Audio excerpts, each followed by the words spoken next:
এই 2025 সালের জানুয়ারি মাস মনে হচ্ছে কোনোভাবেই শেষ হচ্ছিল না, অতঃপর শেষ হলো 2025 সালের জানুয়ারি মাস। এইবার বলুন তো এই কনকনে শীতের মধ্যে কোথায় যাচ্ছি? চারিপাশে এই শীতের মধ্যে ঘন কুয়াশায় ভরা, দূর দূরান্তে মনে হয় কোনো কিছু চোখে দেখা যাচ্ছে না। তারপরেও শীতের দিন মানেই তো ঘোরাঘুরির উপযুক্ত সময়, তাই এই শীতের মধ্যে নিজেদের প্রয়োজনীয় জিনিসপত্র বাক্সবন্দি করে চলে যাচ্ছি ঘুরতে। আর চারিপাশে দেখে তো বুঝতেই পারছেন কি পরিমাণ কুয়াশা ছিল। আসলে এই ভিডিওটা ছিল জানুয়ারি মাসের 28 তারিখে, মঙ্গলবার দিন। এই 2025 সালের জানুয়ারি মাস মনে হয় কোনোভাবেই শেষ হচ্ছে না, অতঃপর শেষ হলো 2025 সালের জানুয়ারি মাস। এই তো আমরা গাড়িতে একদম সবাই মিলে বসে রয়েছি, সবাই বলতে ফ্যামিলির সবাই মিলে আমরা যাচ্ছি আমার মেঝো পিসি শাশুড়ির বাসায়। আমার মেঝো পিসি শাশুড়ির বাসা হচ্ছে কিশোরগঞ্জ কটিয়াদি সরারচর।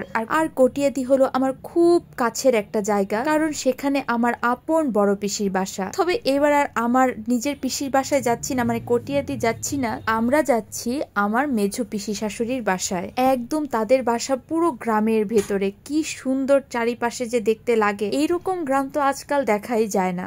এই তো আমরা বাসায় পৌঁছিয়ে সেখানে ফ্রেশ ট্রেশ হয়ে সকালের ব্রেকফাস্ট শেষ করে চলে এসেছি গ্রামটা ঘুরে দেখার জন্য। গ্রামটা ঘুরে দেখার জন্য খুব বেশি একটা আমি ভিডিও করিনি, তবে এই যে বটগাছটা দেখতে পাচ্ছেন এটা কিন্তু অনেক আগের পুরনো। বট গাছের ডাল পালা শাখা প্রশাখা আর বট গাছের শেকড়টা দেখেই তো বোঝা যাচ্ছে যে এটা কত পুরনো একটা গাছ। চারিপাশে গাছের শেকড় একদম ছড়িয়ে ছিটিয়ে রয়েছে, আর তার সাথে যে অন্যান্য গাছগুলোও ছিল সেগুলোও কিন্তু অনেক পুরনো গাছ। আর এই গাছটার সাথে একটা ছোট শিব মন্দিরও আছে, আর শিব মন্দিরটাতে আমরা একটু নমস্কার করার জন্যই গিয়েছিলাম মূলত। আর এখানে আমি তাকিয়ে দেখছি বটগাছটা আসলে কত বড় আর কত পুরনো। এই তো সেখান থেকে চলে আসলাম আরেকটা মন্দিরে। এখানে এসেও বাচ্চারা অনেক খুশি, বাচ্চারা ঠাকুরকে একটু নমস্কার করলো। আমার বাচ্চারা তো ভীষণ খুশি চারিপাশের এত সুন্দর গ্রাম দেখে। শহরে যারা থাকি তারা তো এখন আর এরকম এত সুন্দর গ্রাম চোখেই দেখতে পারি না। আর গ্রামে গিয়ে গ্রামের রাতের বেলার পরিবেশটা কেমন হয়, মানে অন্ধকারের পরিবেশটা কেমন হয়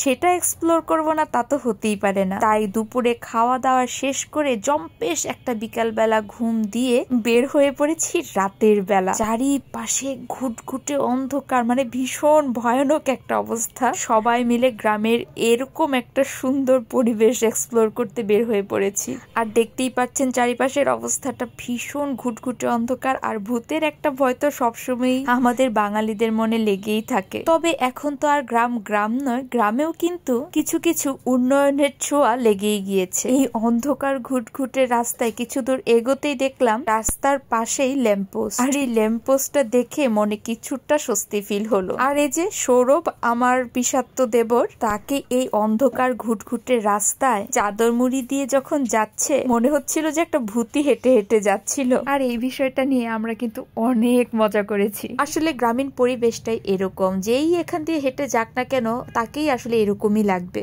তবে গ্রামে গিয়ে এবার আমি খুব একটা ভিডিও ক্লিপ নেইনি, তবে আজকে ভিডিওটা আমার এই পর্যন্তই। দেখা হবে পরের একটি ব্লগে। আর আমার ভিডিওটি ভালো লেগে থাকলে অবশ্যই আমার পেজটির সাথে থাকবেন। So tata.